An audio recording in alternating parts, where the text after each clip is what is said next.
¿Cómo están? Buen día, bienvenidos a todos, a todas, quienes están también conectados a través de internet, siguiéndonos. Damos comienzo de este modo al eje 2, temáticas transversales de la economía popular, eh, bajo el título Cadena de Valor y Ecosistema Productivo. Contamos con la presencia de Pablo Chena, director nacional de Economía Social y Desarrollo Local del Ministerio de Desarrollo Social, y Rodolfo Pastore, director del Departamento de Economía y Administración de la Universidad Nacional de Quilmes. Les propongo dar comienzo con una intervención de cada uno de ellos y a continuación generar un espacio, un ámbito de intercambio con quienes están conectados virtualmente y quienes están aquí presentes. Bueno, adelante. ¿Querés comenzar, Rodolfo? Dale. Bueno, hola, bueno, muchas gracias por la invitación y sobre todo felicitaciones por la organización. Maestro Rodolfo. Perdón. Felicitaciones por la organización de este encuentro tan importante de la RITEP, que bueno, muchas universidades integramos, también entre otras la Universidad Nacional de Quilmes, ¿no?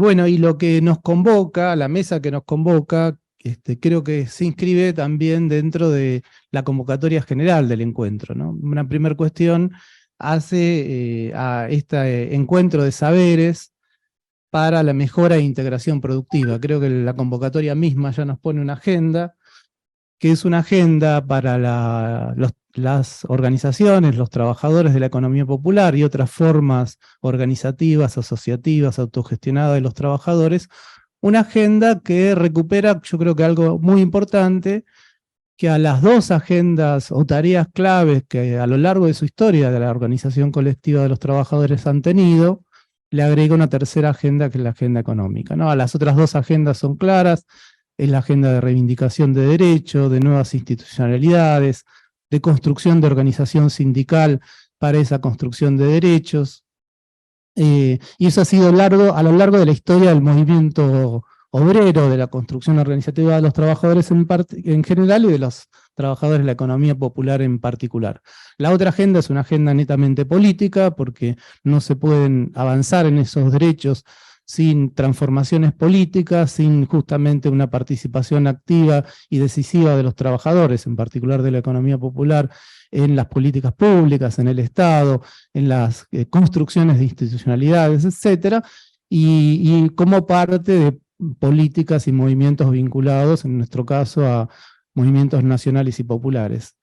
Y la tercera agenda, digo que es una agenda histórica, y me parece muy importante reivindicarlo, es una agenda económica, que a lo largo de su historia organizativa, de los trabajadores, hemos tenido de recuperar en última instancia la capacidad de decidir, de actuar y de hacer economía, ¿no? De hacer economía para la reproducción de la vida, para la sostenibilidad de la vida, como dicen las economistas feministas. Y eso ha implicado distintas cuestiones, la discusión sobre los medios de producción y la propiedad, la discusión sobre la cogestión y la gestión obrera en otras etapas, y en particular la agenda contemporánea es una cuenta donde los trabajadores recuperamos de alguna forma una impronta fuerte, que es una impronta que viene de hace mucho tiempo, que es la capacidad de generar nuestras propias organizaciones económicas, nuestras propias organizaciones de organizar el trabajo, de construir y generar valor, de distribuir ese valor, y eso sin duda es un gran desafío, ¿no? Entonces creo que el encuentro en particular, desde su propia convocatoria, esta mesa en particular, nos convoca a eso particularmente, porque sabemos que además de la construcción sindical y de institucionalidad de derecho, además del, obviamente, como centro, la construcción política, si no hacemos transformaciones económicas y si no construimos organizaciones económicas y tramas económicas sólidas, y en última instancia, si no disputamos otra forma de construir sistema económico, todo esto está muy complejo para avanzar, ¿no? Porque hay concentración económica, etcétera, etcétera, y bueno, por eso justamente la emergencia de estas economías. En esa construcción, quisiera señalar que ahí es clave una cuestión central, que es la generación del valor y la generación y la distribución del valor, ¿no?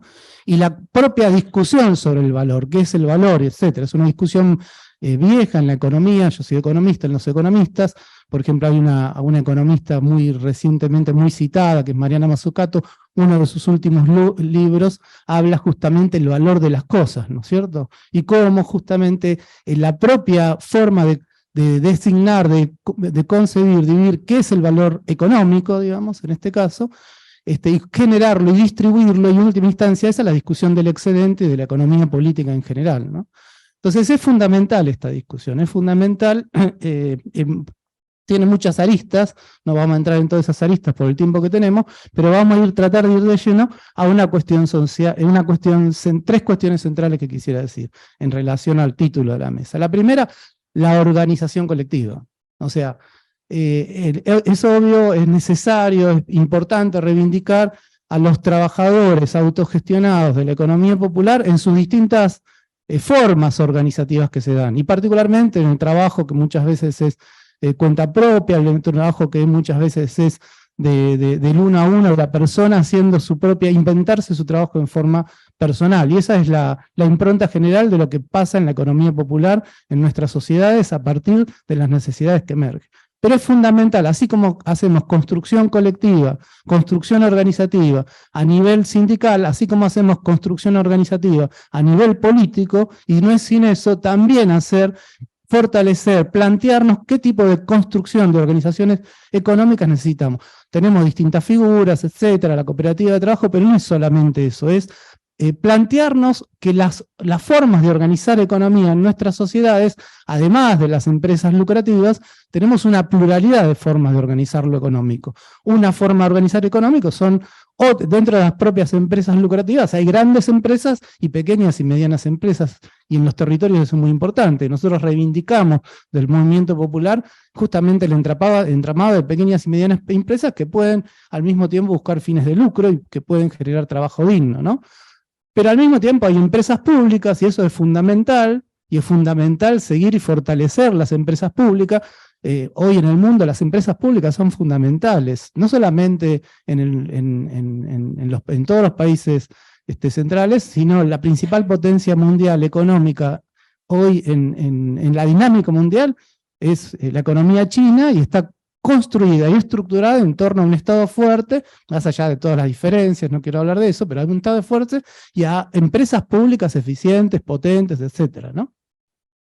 Pero además de eso tenemos las empresas, las distintas modalidades de organización social de la economía y el trabajo, y son distintas modalidades. Ahí tenemos organizaciones económicas de las propias trabajadoras y trabajadores, que organizan sus formas de trabajo y de producción, particularmente para intervenir en distintos tipos de mercados, y hablo de pluralidad de mercados porque no hay un solo mercado, hay distintos tipos de mercados, y con eso voy a ir al segundo punto que tiene que ver con esto de las cadenas. Pero también tenemos organización económica comunitaria, que no necesariamente es mercantil, o no es fundamentalmente mercantil, además de la organización económica familiar, ¿no? Entonces, esas tres formas de organización económica son parte central de los trabajadores, de la economía popular en general. Las tres tenemos que reivindicar. Y cómo desarrollamos estrategias que permitan potenciar esa vinculación, ese fortalecimiento, esas tres formas de organización económica para la sostenibilidad de la vida. Me voy a detener en particular en la primera forma, en la forma de organización económica de los trabajadores de la economía popular, muchas veces en forma cooperativa, digamos, aunque no solo, y que justamente intervienen en distintos tipos de mercado, proveyendo bienes, servicios, etcétera, ¿no? Y ahí nuevamente, en una cuestión clave que adopta las formas de acumulación y la estructura económica en el mundo contemporáneo, es que las unidades económicas, las empresas, no están aisladas, participan en determinados circuitos de valorización o de desvalorización social. Y en particular, las cadenas de valor estructuradas en torno a las principales empresas transnacionales globalizadas, y empresas grandes, digo globalizadas porque también hay empresas nacionales globalizadas en ese caso, lo que hacen es generar cadenas de valor, y lo voy a decir muy mal, rápido, etcétera, hay mucho para ver de todo esto, pero cadenas de valor que subsumen trabajo, es decir, incorporan trabajo de distintas formas de organización económica, y se generan relaciones de intercambio desigual, se generan formas de explotación que van más allá de la explotación al interior, que también existe obviamente, al interior de la propia organización productiva. Y en este sentido, la idea de cadena de valor me parece interesante. Nosotros trabajamos con otra noción que es similar, pero es la noción de circuito económico, ¿no? Es similar, digo, pero la idea misma de cadena viene de alguna forma en su historia atrás, cargado en la noción de la cadena fordista, digamos, y no todo en la economía popular va a llegar a estar en esos procesos de vinculación desde la producción hasta el consumo, digamos, pero para la idea para la que estamos trabajando a este nivel es lo mismo, y necesitamos se están construyendo circuitos económicos que disputan esas cadenas de valor cotidianamente, esas formas de explotación. Desde ya que hay muchas trabajadores y trabajadores de la economía popular que participan en cadenas de valor subsumidas a las estrategias del gran capital, ¿no? Y eso pasa continuamente en cualquier tipo de actividad que veamos, ¿no? No está mal eso de mejorar desde el Estado las formas de participación, la regulación, las condiciones de los trabajadores y las trabajadoras y sus organizaciones que se incorporan a esas cadenas de valor. Hay experiencias muy interesantes en ese sentido de avance, pero son experiencias puntuales. En términos generales, esas cadenas de valor son explotativas. Entonces, también se están construyendo en nuestro país y en otros países del mundo otros tipos de circuitos donde lo que predomina es la valorización social del trabajo, es la satisfacción de necesidades de aquellos que son usuarios de esos productos, esos servicios, o las familias que consumen esos productos en esos circuitos, y que al mismo tiempo valorizan los territorios, ¿no? A eso nosotros le llamamos circuitos socioeconómicos, porque son económicos y son sociales al mismo tiempo. Y en particular hay distintos tipos de estas experiencias. Nosotros trabajamos con la rama alimentaria de la economía popular y autogestionaria y cooperativa, y realmente ahí hay muchos avances realizados a partir de integrar esos circuitos bajo lógicas que son lógicas vinculadas a las necesidades de los trabajadores, las comunidades y las familias, digamos, ¿no? Y en última instancia, a las dos caras que son perjudicadas en general por las cadenas de valor. Las familias que necesitamos satisfacer nuestras necesidades, y las trabajadoras y trabajadores y las pequeñas unidades productivas que necesitan producir y generar trabajo digno, ¿no?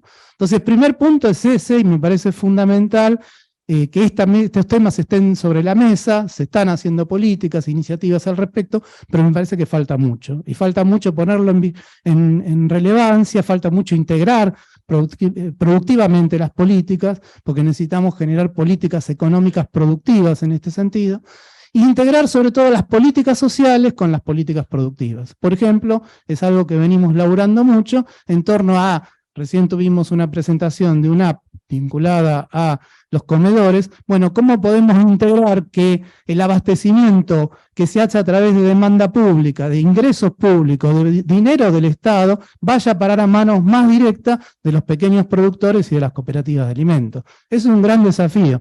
Nosotros venimos haciendo eso desde la universidad y otras universidades, pero en particular hablo de nuestra experiencia en la Universidad de Quilmes, en experiencias concretas, abasteciendo al municipio, por ejemplo, de Quilmes, que es nuestro territorio, ¿no? Y la verdad que es muy importante lo que se logra, pero al mismo tiempo es muy difícil. Por ejemplo, con un contexto de alta inflación, si no hay un financiamiento, un apalancamiento financiero para sostener durante 30, 60, a veces 90 días, lo que el productor cobra para lo que el Estado puede abonar, bueno, es muy difícil, digamos, ¿no? Y además cuando se crece en escala hay que tener logística. ¿Cómo avanzamos en logística? Desde la economía popular, social y solidaria. Bueno, para eso, en nuestro caso, contribuimos al desarrollo de un centro logístico en el mercado central que se llama Central Cooperativa. Hay que articular y organizarse colectivamente entre distintas formas organizativas, de cooperativas en este caso y demás, de productores, de comercializadoras, de organizar el consumo, etcétera, ¿no? Y en ese sentido, por ejemplo, participamos e impulsamos una federación de cooperativas de comercialización que se llama Alta Red. es un ejemplo, pero es una visión, me parece, ¿no? Como para trabajar con las limitaciones, con las limitaciones y dificultades que todas estas experiencias tienen. Bueno, en ese sentido es fundamental otra cuestión, y con eso voy al tercer punto, que tiene que ver con las cadenas de valor y con este encuentro, que es la vinculación sociotécnica, digamos, y la vinculación orgánica del sistema científico, técnico, educativo y universitario con las necesidades de desarrollo de la economía popular, social y solidaria. Y en ese punto digo, también se necesitan para desarrollar en escala, en otros tipos de desafíos, estos circuitos, bueno, tecnologías, desarrollos tecnológicos apropiados, desarrollos tecnológicos que en América Latina me le llaman tecnologías sociales, tecnologías populares, etcétera, y esa articulación entre el sistema científico-técnico y el sistema educativo, porque nuestros territorios tenemos muchas universidades públicas, tenemos universidades públicas hoy en todas nuestras provincias, tenemos muchas universidades públicas en nuestro conurbano, pero sin duda hay muchas más entidades educativas del sistema productivo, centros de formación profesional, institutos de educación superior, etcétera, que están presentes en todos los territorios. Bueno, también hay que articular sistémicamente eso. Y eso, en última instancia, es lo que yo entiendo por ecosistema productivo. O sea, un conjunto articulado de actores en torno a una tarea en común, en este caso el desarrollo productivo, tecnológico, económico de la economía popular, social y solidaria, articulados entre sí, definiendo una agenda estratégica y trabajando en un territorio determinado, ¿no? Para mí eso es básicamente una noción básica de ecosistema productivo. Bueno, eso permite desarrollar otros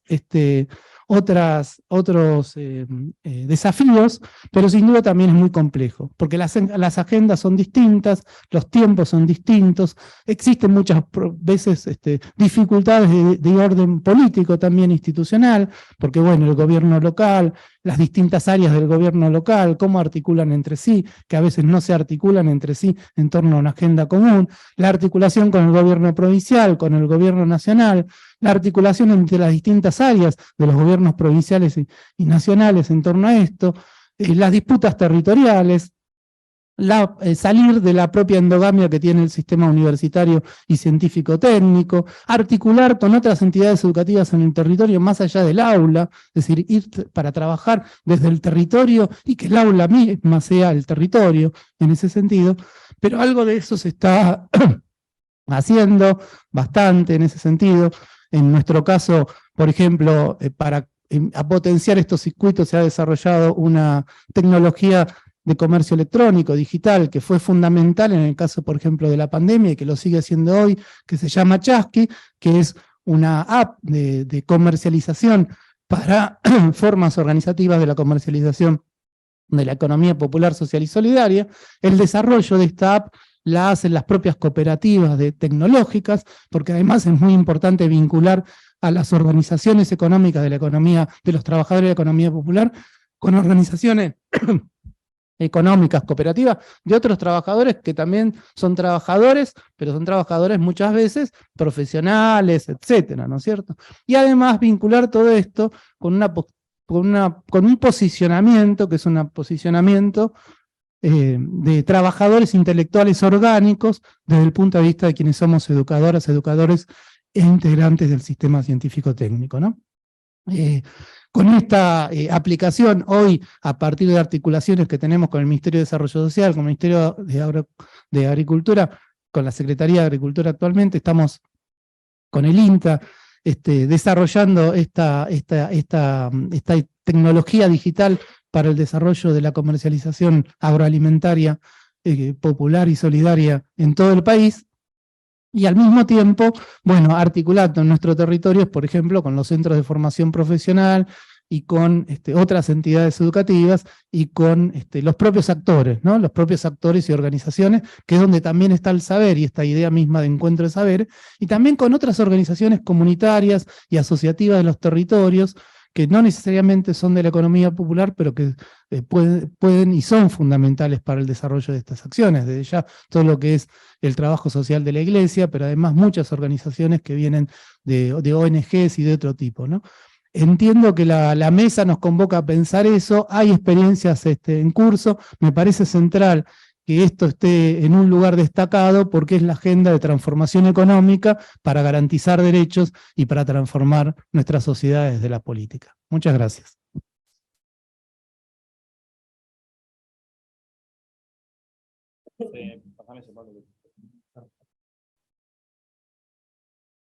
Bien, a continuación tendremos la palabra de Pablo Ochena, director nacional de Economía Social y Desarrollo Local del Ministerio de Desarrollo Social. Gracias, Rodolfo. Bueno, primero que nada, muchísimas gracias a RITEP por la invitación.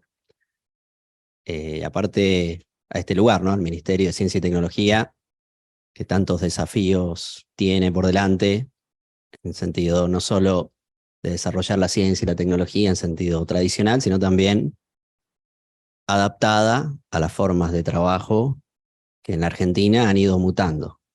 Es decir, yo un poco quiero empezar hablando de las grandes transformaciones que hoy tenemos en nuestro país y en el mundo respecto del mundo que tuvimos y que muchas veces añoramos, pero que sabemos que no vamos a volver, o es muy probable que no volvamos a ese mundo. Cuando digo ese mundo, estoy hablando del mundo del pleno empleo, porque uno podría decir, bueno, ¿para qué desarrollar la economía popular si las soluciones las va a dar el capitalismo?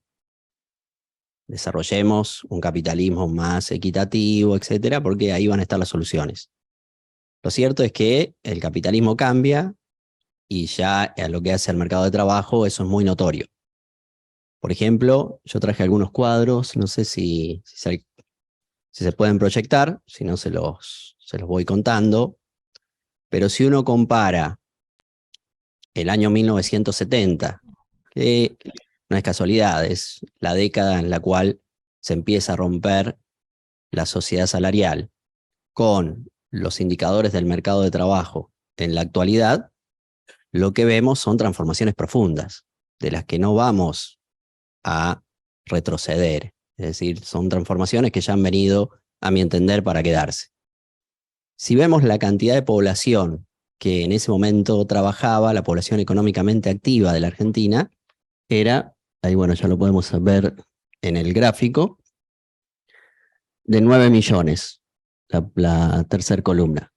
Hoy se estima que está más o menos en 21 millones y medio. Si la población que está en condiciones de trabajar. Bueno, ¿cómo lo están haciendo? En los 70, fíjense ustedes que la tasa de desocupación era muy baja, era del 2%, y el 71% eran trabajadores asalariados. Es decir, por eso hablamos de una sociedad salarial. Se notaba que el destino que tenía la población económicamente activa, la clase trabajadora, era ir a emplearse en una relación salarial. De esa relación salarial que cubría el 70%, si ustedes ven, muy poquito en cuenta propia, 16%, el 15% eran los asalariados del sector público. Dentro de esa masa salarial, el 15% trabajaban en el sector público. Y si se fijan, el 56% eran asalariados privados, y lo que me interesa es donde dice asalariados privados registrados, es decir, los que realmente tienen todos los derechos salariales.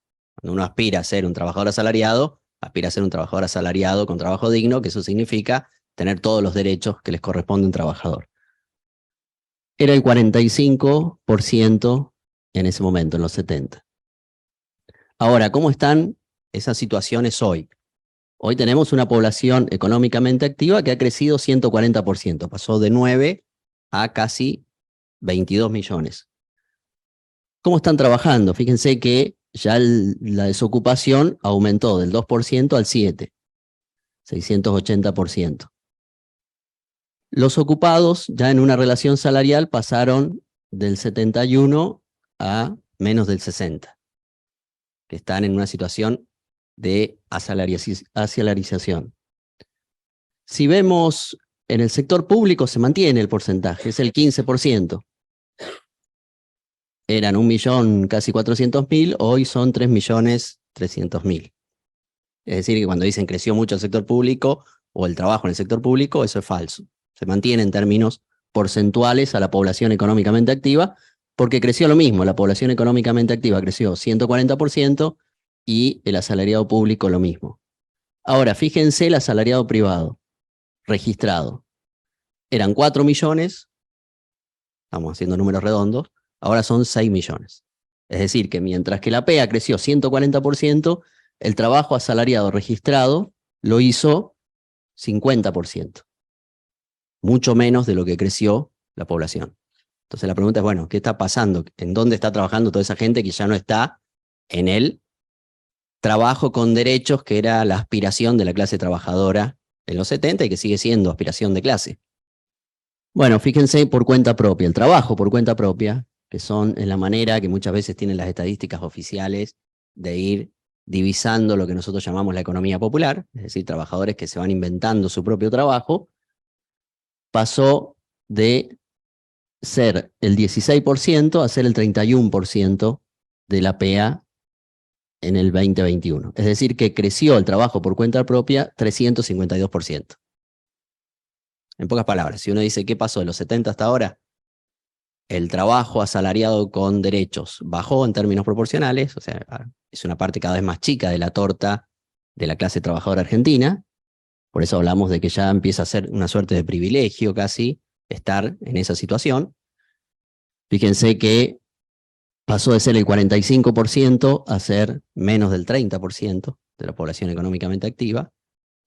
Y lo que sí creció de manera exponencial es el trabajo por cuenta propia, aquellos que no le encuentran la vuelta y no pueden insertarse en el mercado, que es la tasa de desempleo.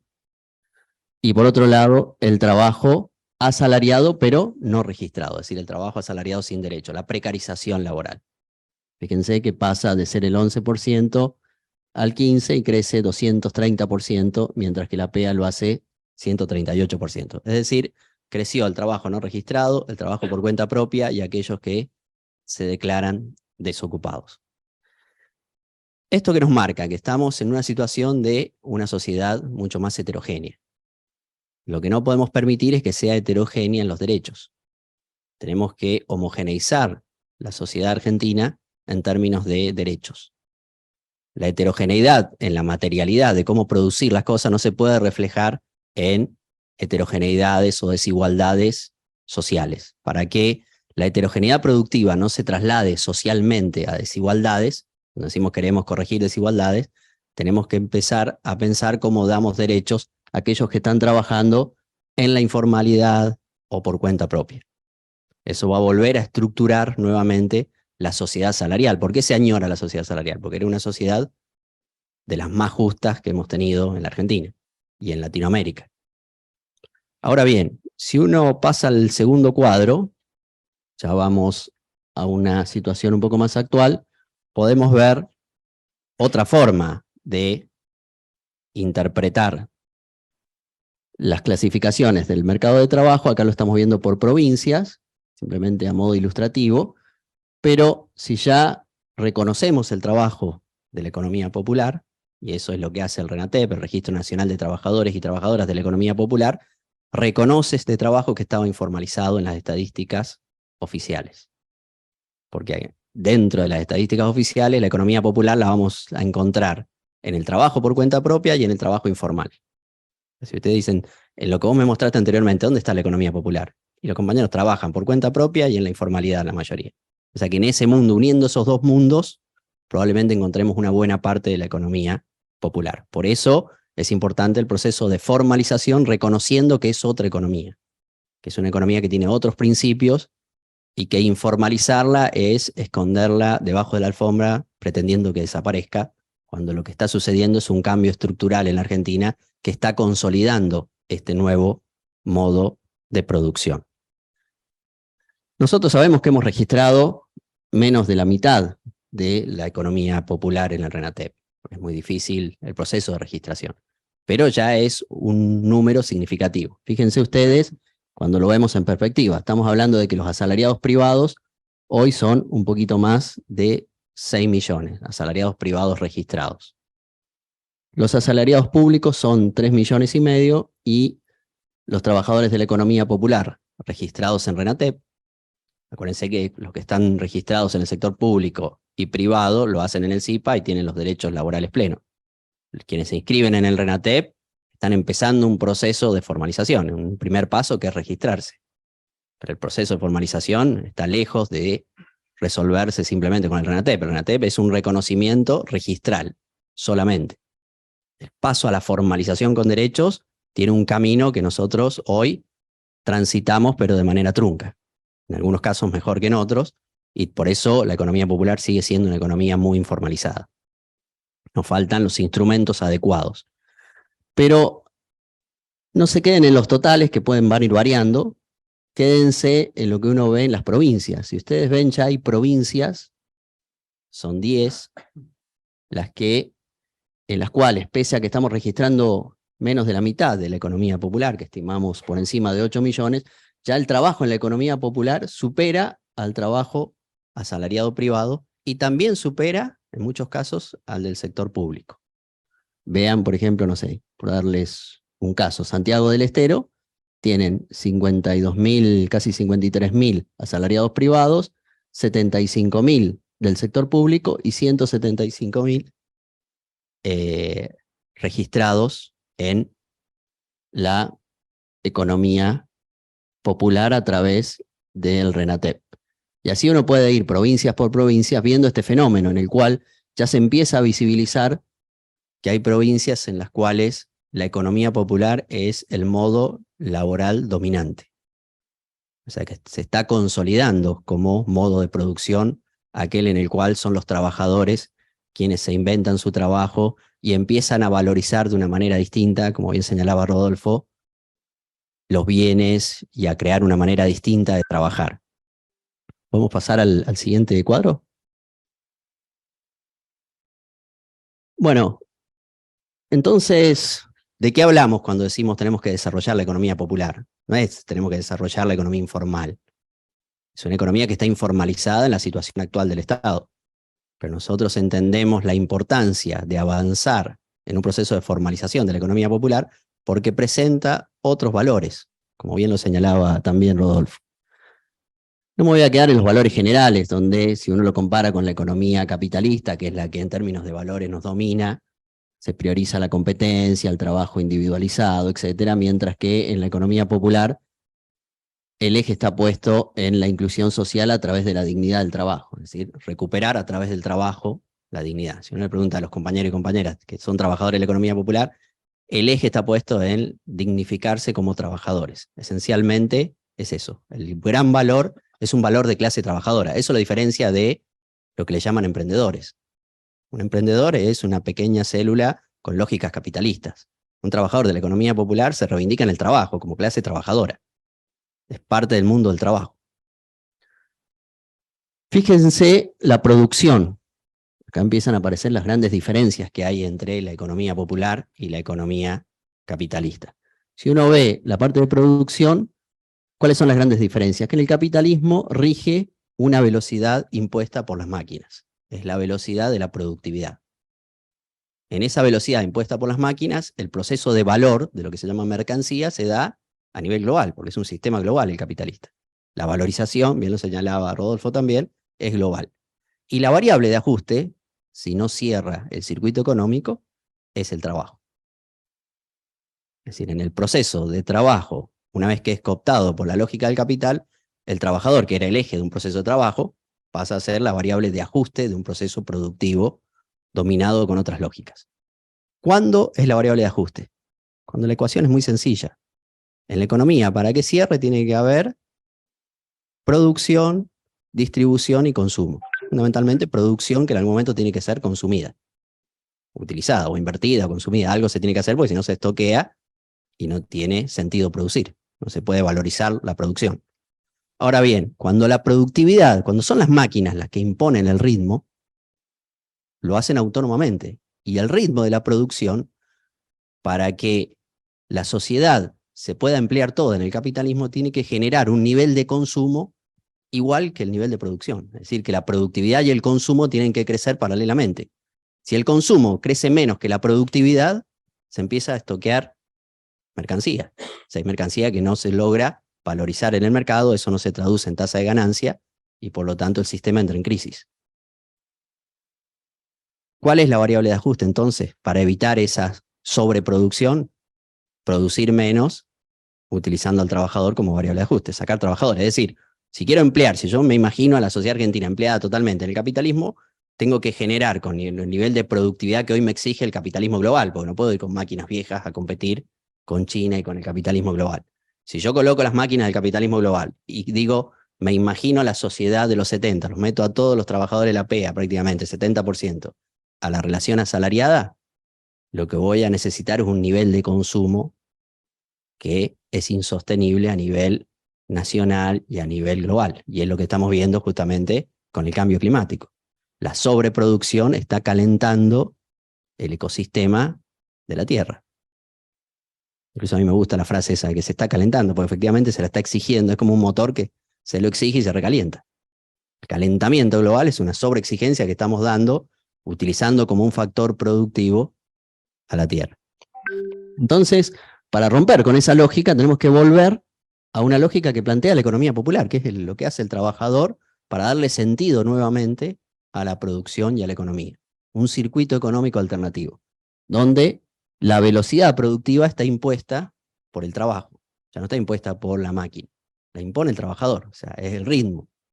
El trabajo es un proceso, tiene un ritmo, tiene una cadencia, una lógica rítmica. Bueno, para que todos estén trabajando y todos estén en ese proceso, la velocidad en la cual se producen los productos tiene que estar guiada por ese proceso de trabajo. Por eso hablamos de que es una velocidad diferente. Ahí la variable de ajuste, si la economía popular no se desarrolla o le cuesta desarrollarse, van a ser los ingresos y la productividad. Es decir, tiene que trabajar tantas personas, se cooperativizan, y la máquina va a estar adaptada a que trabajen esas 6 personas que forman la cooperativa. Si hay una máquina que podría utilizar 3 y saca 3 y dice, mirá, si ganamos más plata si corremos estos 3, sería la lógica del capital. La lógica de la cooperativa no, trabajan los 6 y adaptemos la máquina para que los 6 tengan posibilidad de trabajar. Eso es ir al ritmo del trabajo, justamente. Entonces, la variable de ajuste en este caso es la productividad. Y la valorización es local. Lo señalaba muy bien también Rodolfo en cómo se va valorizando localmente la economía popular. No busca un proceso global, no es un sistema global. Es un sistema que viene del trabajo y el trabajo es territorio. Está territorializado, está anclado en un lugar. El capital va y viene, los flujos financieros van y vienen. El trabajo está desarrollándose en un proceso muy concreto en un lugar y se valoriza justamente en ese lugar. Entonces ahí tienen un proceso de producción, consumo razonable y distribución. Ahora bien, ¿cómo se distribuye para que esta producción sea lógica? Está claro que si producimos a otra velocidad, tenemos que consumir a otra velocidad. ¿Cuál es la velocidad a la que se consume? La velocidad razonable. Es decir, la velocidad que es sostenible luego también socialmente y medioambientalmente la sociedad. ¿Cómo hago para lograr ese proceso? Tengo que volver a un sistema de consumo donde la soberanía no sea del consumidor individual, que es lo que impone el capitalismo. Para darle fuerza al consumismo hay que imponer una suerte de soberanía del consumidor. El consumidor es el que hace lo que quiere individualmente. Y, obviamente, en un proceso de distribución desigual de los excedentes, una parte importante de la población queda fuera de ese consumo. Porque la otra variable de ajuste es consumen menos. Consumimos mucho, pero menos cantidad de gente. Salen trabajadores, una variable de ajuste. En el consumo es, vamos a consumir mucho, pero muchos menos. Entonces tenemos un proceso también de exclusión. La economía popular busca la reproducción social y busca un consumo razonable de todos. ¿Por qué? Porque la productividad la está dada por el trabajo y es mucho más lento el ritmo de producción de bienes. Ahora, la pregunta sería entonces si tenés menos consumo, o sea, un consumo razonable para la vida, para la reproducción, decía Rodolfo, por un lado, y por otro lado tenés menos productividad. ¿Qué sucede con el sistema de mercado? O sea, ¿cómo haces para que todo esto sea sustentable? Y esta es la clave para mí de la gran discusión de la economía política. Para que la economía popular sea sustentable, tiene que protegerse de lo que ha cooptado a la economía capitalista, que son las clases ociosas. ¿Cómo fueron cooptando al capitalismo, a la economía de la empresa, llamémoslo así? Se fueron metiendo a través de distintos mecanismos a vivir del trabajo y de la producción del otro. Esas son las clases ociosas, las que viven del trabajo ajeno. ¿Cuáles son esas clases ociosas? Fundamentalmente el rentista de la tierra, que quiere vivir del arrendamiento de la tierra, tanto urbana como rural, el rentista financiero, que básicamente lo que hace es especular prestando dinero y a través de ahí generar los abusos, el rentista monopólico, yo produzco más, me vuelvo un monopolio y genero una renta del monopolio. Estamos viviéndolo con el proceso inflacionario, lo que es la renta del monopolio. Ahora, todo eso se va montando en un sistema de precios, es decir, la economía de mercado, ¿cómo arma los precios? El proceso inflacionario loco que tenemos, ¿cómo se va gestando? Se va gestando porque arriba del precio de producción, donde se retribuye el trabajo, se empiezan a colocar, se empieza a aumentar el precio en función de las rentas que hay que pagar. Entonces, si yo tengo que pagar más tasa de interés, porque tengo que alimentar a un rentista financiero no solo nacional, sino internacional, tengo que dar rentabilidad en dólares, tengo que subir el precio del producto. Si tengo que satisfacer una renta monopólica de monopolios globales, de empresas transnacionales, que se valorizan globalmente, tengo que también subir el precio para contemplar esa renta monopólica. Si tengo que pagar el arrendamiento de la tierra y la renta de la tierra está subiendo, tengo que colocarlo en el precio. Entonces, cuando uno empieza a sumar todo lo que va en el sistema de precios, es decir, va sumándole al precio de producción todas las rentas, quedan precios inaccesibles. Entonces tenemos la locura de precios inaccesibles, gente que no consume, y el trabajador, que es aquel que realmente produjo los bienes, no puede acceder al consumo porque el sistema de mercado arma una jerarquía. Se dice, bueno, esto está instalado así y aparte los primeros que van a pasar por la ventanilla son estas clases ociosas. El último que pasa es el trabajador, por lo tanto se queda con lo que le quedó. Uno lo ve en cualquier proceso de comercialización, le dan lo que queda. Dice, yo lo vendo y te traigo lo que me den. Antes de darte a vos, saco todo lo que le corresponde al intermediario, al rentista, pagar la renta de la tierra, pagar el préstamo, pagar esto, lo otro, y lo que te queda, lo que te queda. Es decir, que se montó un montón de gente, un montón de clases sobre el trabajo, y aparte dejaron al trabajador en la base de la pirámide. Todos cobran primero. Eso es lo que la economía popular, si entra en esa dinámica de cooptación, se la vuelve insostenible. La economía popular tiene que protegerse de ese sistema. ¿Cómo lo hace hoy? Con un sistema de precios justos. Es decir, poder instalar la idea de que hay precios justos significa precios por fuera de la especulación. Un precio justo es un precio que retribuye correctamente al trabajador y es accesible para la comunidad en la cual ese producto se valoriza. ¿Cómo hago para que sea bien retribuido el trabajador y la comunidad pueda acceder? Tengo que empezar a desembarazarme de todas las clases ociosas a la hora de colocar el precio. ¿Qué significa esto? En la economía popular solo puede haber una clase, que son los que trabajan. Porque si yo quiero empezar a meter cada vez más clases que vivan de la economía popular, rentistas de la tierra, rentistas financieros, monopolios, especuladores de la comercialización, etc., como la productividad es más lenta, no dan los ingresos. Entonces, se vuelve insostenible la unidad productiva. Cuando la unidad productiva es cooptada, de la economía popular es cooptada por clases ociosas, se vuelve insostenible. Entonces, tenemos un desafío muy grande de la economía política, que es cómo haces para frenar las clases ociosas que van a querer meterse en la economía popular, dándote instrumentos de producción. Porque ¿qué es lo que hacen? ¿Cómo se meten? Te dicen, mira, si yo me quedo afuera como clase ociosa, vos no vas a poder trabajar. Y ahí es clave también en la economía política el Estado. Porque el Estado no te tiene que garantizar solamente el ingreso. El ingreso en el proceso de trabajo es un resultado del trabajo, el ingreso, el salario. Pero lo que hay que garantizar desde la economía política y desde el Estado son las condiciones de trabajo. Porque si nosotros no garantizamos las condiciones de trabajo las va a proveer el mercado y a través de distintas clases que se van constituyendo en ociosas. Si yo te doy la tierra, bueno, pagame la renta de la tierra. Si es el Estado el que te dice, mira, vos vas a acceder a la tierra de tal manera, ya está, frenó esa clase ociosa. Vos vas a acceder a la maquinaria, ¿querés comprar una máquina? Bueno, si yo lo dejo al mercado, viene un rentista financiero y me dice, te la doy en tantas cuotas y te coloco una tasa de interés usuraria. Si es el Estado el que arma el sistema de crédito no bancario, corre a esa clase ociosa y le permite a la economía popular acceder a las maquinarias.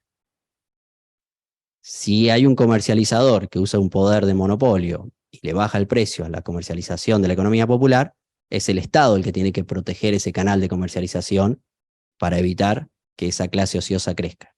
Es decir, es el Estado el que tiene que regular el crecimiento y proteger el crecimiento de la economía popular. Para eso tiene que tomar decisiones muy concretas de economía política. Si no hace nada de eso y la economía popular cae en una economía de subsistencia, la única que queda es darle un ingreso para que el trabajador y la trabajadora sobrevivan hasta el mes siguiente, sin una solución de base, que son los famosos programas sociales, los planes sociales. Si el plan social yo no lo meto en una discusión profunda de las condiciones de trabajo y de las condiciones de producción, quedo en una trampa porque estoy dándole el final del proceso, que era llegar a un ingreso, que obviamente no es un ingreso digno el de un programa social. Yo tengo que dárselo antes y darle las condiciones de trabajo para que con ese ingreso y las condiciones de trabajo, fruto de su trabajo, llegue al ingreso digno. Y termino con la última diapositiva, que tiene que ver simplemente con un circuito simplificado de cómo es el proceso de desarrollo, a nuestro entender, de la economía popular. ¿Cómo empieza todo? Empieza, por lo menos después de analizar la problemática del sector, para nosotros empieza con el proceso de formalización. Para ser explícito, así como a la economía de mercado tradicional sabemos que le faltan dólares, ya sabemos que hay restricción externa y ya la sociedad sabe los problemas de producir en la economía de mercado, que está restringido. La economía de mercado está restringida por la falta de dólares, la economía popular está restringida por la informalidad. Lo primero que hay que hacer es sacarla de la informalidad. Mientras esté en la informalidad, está condenada a la subsistencia. El proceso de formalización, que le da protección, formalizar no significa andar a pagar impuestos, significa te doy protección jurídica a tu emprendimiento, o sea, te armo las instituciones económicas básicas para que se proteja lo que vos haces, tu trabajo. Entonces, te doy protección jurídica, te doy también posibilidad de acceder a los canales de comercialización formales, te certifico la producción, eso es formalizar, no ir a pagar un impuesto. Te garantizo los derechos laborales para que puedas trabajar dignamente. Todo eso es reglamentación del Estado. Es volver a un Estado presente en el siglo XXI, no un Estado que solo registró hasta los 70. El Estado argentino registró muy bien hasta los 70 lo que sucedía en la sociedad, y por eso fuimos una sociedad distinta, salarial, organizada, con derechos laborales. Ahora, en el siglo XXI estamos muy atrasados, no estamos viendo el fenómeno que estamos comentando, no se está viendo en la regulación del Estado. Entonces tenemos un Estado que añoramos, que era aquel que sí vio la realidad de mitad del siglo XX y registró todos los trabajadores en las fábricas, pero no estamos viendo esta nueva dinámica que significa la heterogeneidad del mundo del trabajo e ir acompañándolo con regulaciones adecuadas para garantizar la dignidad social. Entonces tenemos la formalización, el complemento de ingresos, justamente no es un plan social, no es algo para la contención, es un salario social complementario para que puedas empezar tu proceso de trabajo. Porque las condiciones de trabajo, conocemos todos. Si yo digo quiero emprender algo, primero tengo que garantizarme poder comer mientras lo hago, hasta que pueda cobrar lo que hago. Ese es el salario social complementario, es ayudarlo mientras está produciendo. Todavía no tiene los excedentes de la producción. Necesito la tierra, ABC. Cualquier producción necesita un mínimo de lugar de tierra y las herramientas. Esas serían las condiciones de producción. Garantizar herramientas, tierra y un ingreso mínimo, que sería el capital de trabajo y el monto del salario necesario adelantado para que puedan vivir mientras producen. El acceso a los canales de comercialización es clave, porque ahí empieza el proceso de valorizar bien lo que hace la economía popular, que no queden las trampas de la valorización del mercado que destruyen, como bien señalaba Rodolfo, el valor. El crédito, cuando yo tengo acceso a los canales de comercialización, estoy formalizado y puedo ya empezar un proceso de trabajo porque tengo el salario social complementario. Fíjense la diferencia entre un salario social complementario que está metido en un proceso de desarrollo y un plan social para la contención social de vulnerable. sea, no tiene nada que ver, estamos hablando de dos procesos y concepciones distintas del Estado. Una vez que pensamos la comercialización y que la formalizamos y creamos estos canales de comercialización local, lo fortalecemos, el crédito es el ABC también, o sea, sin crédito, ¿cómo voy a comprar una maquinaria sin crédito? ¿Cómo voy a tener capital de trabajo sin crédito? Pero fíjense que si el Estado no interviene en cada uno de estas etapas, se me mete una clase ociosa. Si el Estado no interviene en la comercialización, voy a tener una clase ociosa que va a querer crear una renta ahí. Si el Estado no interviene en el crédito, voy a tener una clase ociosa que va a querer meterse en darme crédito usurario. Para que el Estado me intervenga en este proceso, primero tiene que reconocerme como trabajador, no como vulnerable ni como grupo social vulnerable, como trabajador que está hoy en una situación de informalidad, producto de que no tiene la regulación que le hace falta para trabajar. A partir de ahí, de ese reconocimiento, empieza a protegerlo como trabajador y sus condiciones productivas. Finalmente, todo esto se integra en cadenas de valor de la economía popular, es decir, se empieza a fortalecer la economía popular para que no pierda su excedente, para que el excedente que genere no termine en la economía de mercado porque tiene que pagar algún insumo básico, gran productor del mercado, etcétera, y termina yéndose el poco excedente que circulaba en la economía popular, se pierde porque es absorbido por una gran empresa que en alguno de los eslabones de la cadena de valor encontramos uno que domina la cadena y que se lleva la tajada del león. Para que eso no suceda, tengo que seguir integrándola a la cadena. Y es un poco lo que señalaba muy bien Rodolfo. Eso permite realmente el aumento de ingresos. Fíjense que el aumento de ingresos es un proceso final. Si yo no quiero hacer nada de esto y quiero suplantarlo, puedo decir, bueno, entonces démosle ingreso al final. Que eso sería un plan social. Démosle ingreso al final, pero no le garanticemos las condiciones de trabajo. O sea, que lo estoy condenando. Estoy condenando a vivir así, porque no le estoy permitiendo hacer el rulo que sería el rulo necesario para la formalización y el desarrollo. Y finalmente, todo eso es lo que da capacidad fiscal. Esa es la gran discusión sobre la formalización cuando se ve con un problema fiscal. O sea, si yo pretendo formalizar la economía popular para ir a cobrar el impuesto, no entendí nada. Yo la formalizo para registrarla y poder desarrollarla. Después, cuando tenga capacidad fiscal, le cobro impuestos. Mientras tanto, ¿qué le voy a cobrar impuestos a alguien que está en la subsistencia? Está tratando de sacar un poco la cabeza del agua. Si quiero ir a cobrar impuestos, vayan a las clases ociosas. La cobran impuestos a las rentas, que están por todos lados, no a la clase productiva. Así que bueno, ese es un poco el esquema de producción y desarrollo que proponemos para la economía popular. Muchas gracias.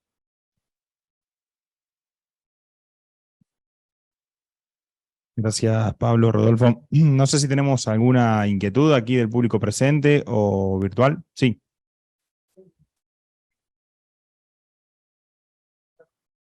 Para que te acerco el micrófono, así se escucha también online.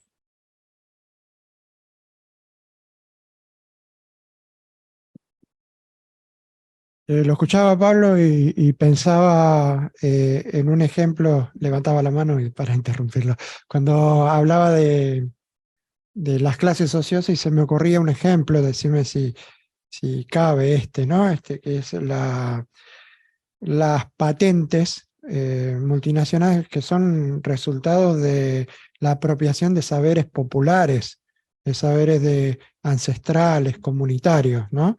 Que son públicos y que sin embargo después viene una multinacional, observa ese proceso y mediante un discurso científico les ponen patente por ejemplo, a la investigación de una semilla que tiene miles de años de observación y trabajo, ¿no? Si ahí cabe también la clase ociosa como las multinacionales, ¿no?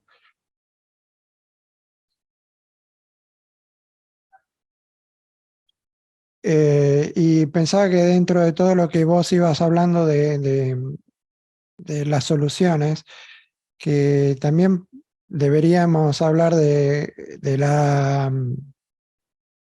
las finanzas solidarias, de los sistemas de finanzas solidarias que son los que necesitan nuevas leyes también para poder acompañar esta producción más allá del subsidio y del empuje que pueda darle el Estado, sino también a través no solo del Estado, sino de cooperativas o de asociaciones civiles. Es ilegal a través de las asociaciones civiles, ¿no? Pero otorgar crédito y hay que encontrarle la vuelta dentro de otro esquema para institucionalizarlo. pero no debería ser así. O sea, debería estar institucionalizado porque las leyes tienen que acompañar los procesos y no adaptar los procesos a las leyes. Digo, desde una mirada de diálogo de saberes, ¿no? Y bueno, quería preguntarle a Rodolfo al final para cerrar estas notas, si hay una experiencia, si existe una experiencia de producir de manera mixta, así como existe entre el Estado y el sector privado, en sociedades anónimas mixtas, con la economía social, ¿no? Y pensar en cooperativas, técnicamente es imposible que el Estado participe como miembro dentro de una cooperativa porque uno de los requisitos básicos es que todos los socios tienen que ser iguales, ¿no? Pero alguna figura en algún otro lugar, vos mencionaste todo el mundo, ¿no? Si existen figuras como para mirarlas y tomar ese saber y pensar en figuras nuevas. Bien, bueno, vamos primero con Pablo, ¿les parece?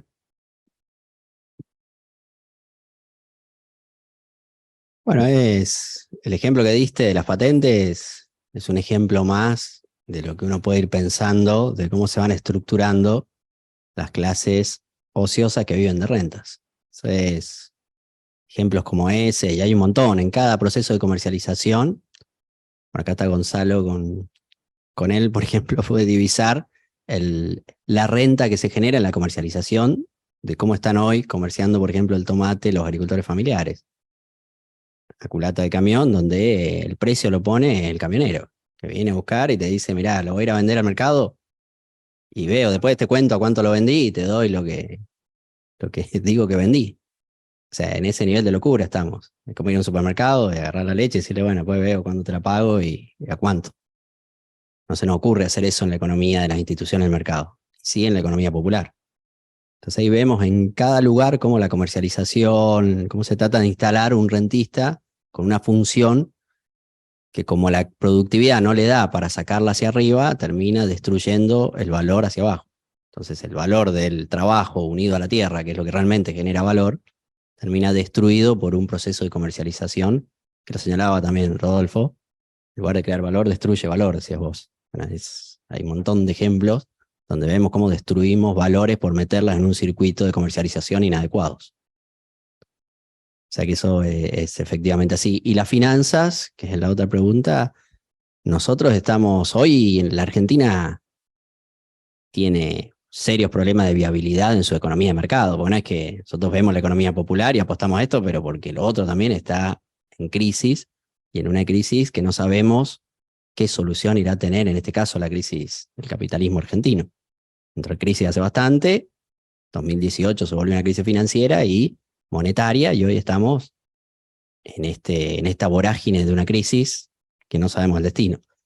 ¿Por qué voy a eso? Porque el origen de toda esa crisis tiene que ver con el régimen monetario que nosotros tenemos, que es una particularidad incluso dentro del capitalismo. O sea, estamos en una locura de la ley de entidades financieras, la locura que tenemos hoy bancaria para garantizar renta financiera en dólares, hace insostenible todo lo productivo. Entonces, una reforma profunda de nuestro sistema monetario financiero que empiece a atender lo productivo y que deje de ser simplemente un instrumento para generar renta financiera de los bancos, de los grandes inversores financieros, etc. Todo eso está montado hoy, que la ley de entidad financiera está hecha para que se cree renta financiera y se la lleven. Están hechas así las instituciones.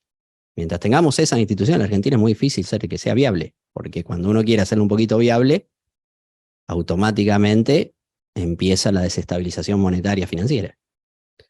La economía popular, ya no solo la economía popular, la economía productiva argentina necesita otra norma monetaria.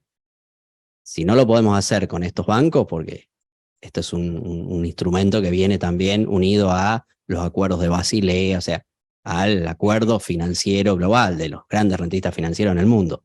Fueron armando sus instituciones para que en cada país le genere el tributo financiero que ellos quieren.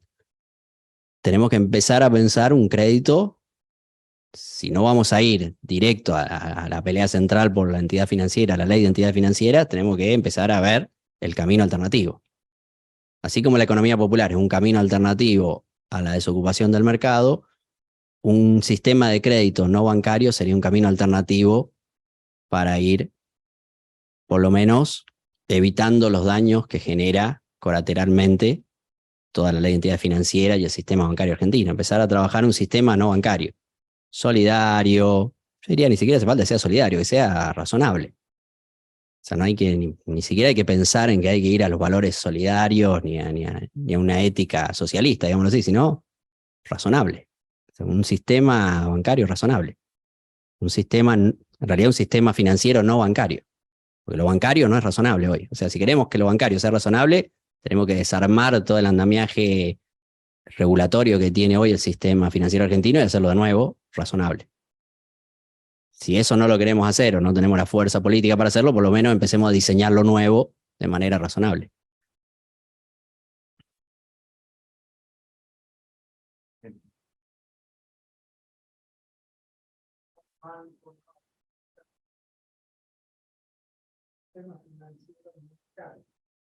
Sí, digamos, el proceso de la lógica financiera sigue siendo un proceso que es un actor clave en una economía, en el circuito económico. O sea, el adelantar dinero es parte de la lógica de crecer económicamente. El problema es cuando eso es cooptado por una clase ociosa para generar rentas. Comercializar el sistema de mercado es la comercialización. Cuando eso lo hace un monopolio de manera extorsiva, etcétera, o sea, cuando se deforma eso, aparecen los abusos. La lógica del financiamiento es clave, por eso es tan importante, pedimos financiamiento. Porque no podemos, una vez que, o sea, no es tanto el daño, incluso es mayor el daño que genera al ponerle una traba al sistema que la renta. Porque no es solo un rentista que vos decís, bueno, vive de lo que trabajan otros, entorpece el trabajo del otro, porque no te permite que vos tengas financiamiento para dinamizar tu trabajo. Incluso, aunque saque una parte, es peor todavía, porque te traba el sistema productivo. Al no tener financiamiento no puedes producir. No es que una vez que produjiste te saca una parte. No te deja producir porque no podés acceder al financiamiento. Entonces te deja en una manera de subdesarrollo productivo. Tendrías una potencialidad enorme que no puedes llevarla adelante porque en el medio del circuito te pusieron una traba. No, el tiempo es tirano, necesitamos ir cerrando, por eso propongo, y además de pedirles disculpas a aquellos que no pudieron por ahí hacer uso de la palabra, también teníamos inquietudes virtuales.